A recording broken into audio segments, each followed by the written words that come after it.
So this is actually the list of items that have taken off, um, like topsoil, trench excavation, and some of the items here that's automated, that automatically generated itself. And then there's still other items that I have measured, like concrete in lintels and reinforcement in lintels, which is the syrups, and the formwork in lintels. All of them are automatically generated, and a lot of this thing. So let's say I want to go to my reports. The report has various types of report, as I've said earlier. So most of the times you can just come over here and you know add your cost if you really want to use Planswift for everything. If you want to use Planswift for everything, so you have to come here and then you have to describe the type of your doors. Understand?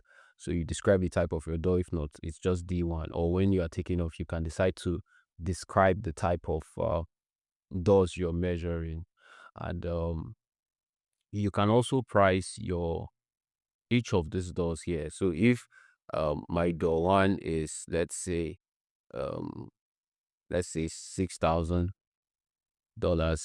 take note of this cost. It's going to change, and then I add up my markup and all of that. So when I'm done pricing everything here, if I'm were to use this for a bill of quantity or whatsoever, I just come over to my reports. There are different types of reports here. So we have reports for all items. This is the way the report is like. Yeah, different types of reports here. This is report, different types. I can go down to see more of it. Different reports of most of the things I've.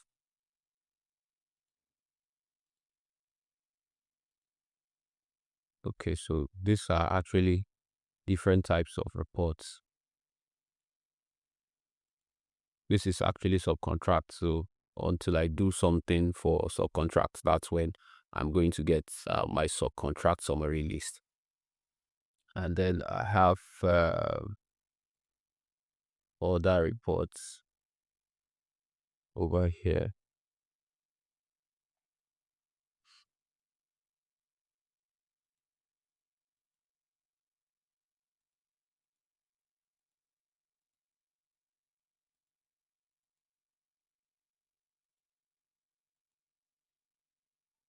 So you can also export to Excel, you can export to CSV and all of that. So, but if you're more concerned about your bill of quantity, then you have to integrate Planswift with your bill of quantity. Like you can compare this description with let me open my Planswift. I mean, my Microsoft Excel. Let me get a bill of quantity.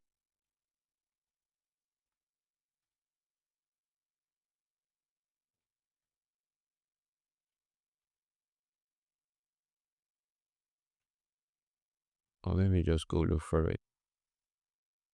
So when you look at this now, this is actually a standard bill of quantity according to BSMM4. When you look at it's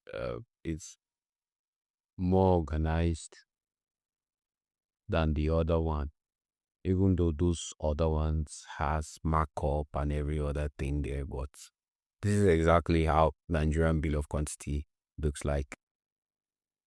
So I'm trying to compare with you see quantity, cup, price each, markup, price total.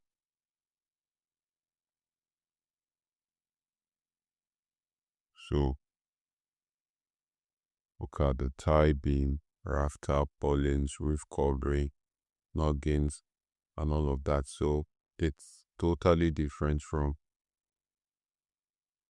this one, even though I have to come back and start imputing the costs for each around my estimating tab at the top. So I can just come here and impute some of these things, and then maybe impute the description of the door one, and impute some description here also. So that's basically it's the kind of reports that this generates.